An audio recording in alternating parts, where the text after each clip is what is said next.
নমস্কার বন্ধুরা, motivation from Arka চ্যানেলে আপনাদের সকলকে স্বাগত জানাই। আজকের এই পর্বে আমরা আলোচনা করতে চলেছি দক্ষিণেশ্বর মন্দির নিয়ে। দক্ষিণেশ্বর মন্দিরের ইতিহাস এবং কিছু অলৌকিক ঘটনার গল্প আজকের পর্বে আলোচনা করতে চলেছি বন্ধুরা। শুরু করার আগে বলে রাখি বন্ধুরা, এরকম ধরনের নানা রকম ভিডিও চ্যানেলে আপলোড করা রয়েছে, সেগুলি চাইলে দেখে আসতে পারেন এবং চ্যানেলটিকে অবশ্য করে সাবস্ক্রাইব করুন। তো চলুন আর দেরি না করে শুরু করা যাক। মা কালী হলেন শক্তির দেবী। তিনি সৃষ্টি, রক্ষা এবং লয়ের দেবী হিসেবে পূজিত হন। মা কালীর অনেক মন্দির রয়েছে ভারতের বিভিন্ন প্রান্তে, কিন্তু যে মন্দিরে মা কালী ভক্তদের দর্শন দেন বলে বিশ্বাস করা হয় সেটি হল দক্ষিণেশ্বর কালী মন্দির।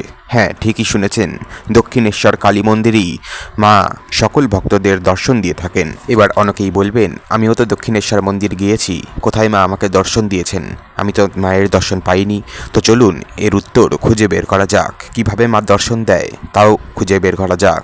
দক্ষিণেশ্বর কালী মন্দির কলকাতার একটি বিখ্যাত তীর্থস্থান।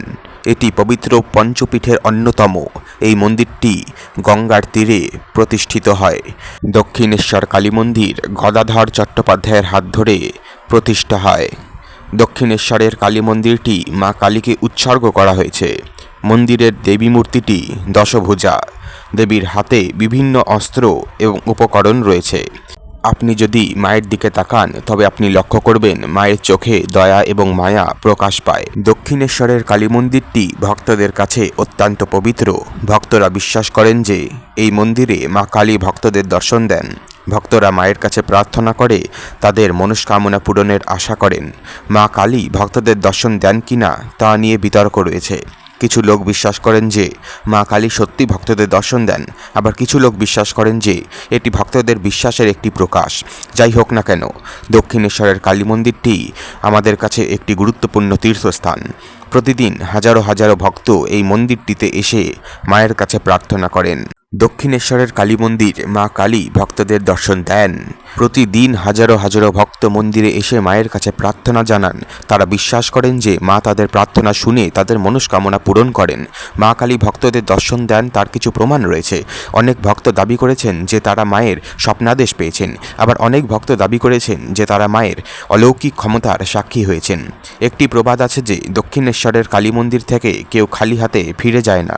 এই প্রবাদটি ভক্তদের বিশ্বাসেরই প্রতিফলন।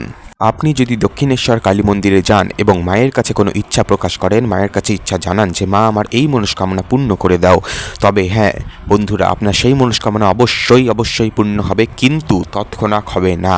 আপনার যখন সেই জিনিসটির প্রয়োজন, যখন আপনার সেই জিনিসটির দরকার, যেটা সঠিক সময়ে মা সেটা বুঝবে, মা বুঝে সেই সঠিক সময়ে আপনাকে পরিচালিত করবে, আপনাকে সঠিক পথের দিশা সেই সময় আপনাকে দেখাবে। এবং যদি আপনার সেই জিনিসটি দরকার হয়ে থাকে তবেই আপনি সেই জিনিসটি পাবেন।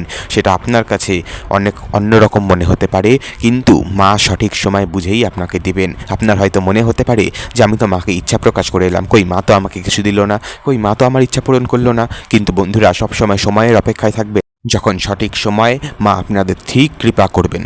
রামকৃষ্ণদেব মা কালীর সাধনা করে ঈশ্বর জ্ঞান লাভ করেছিলেন।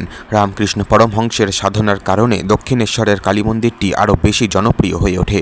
রামকৃষ্ণ পরমহংসের শিষ্যরাও এই মন্দিরে মায়ের কাছে প্রার্থনা করতে আসতেন।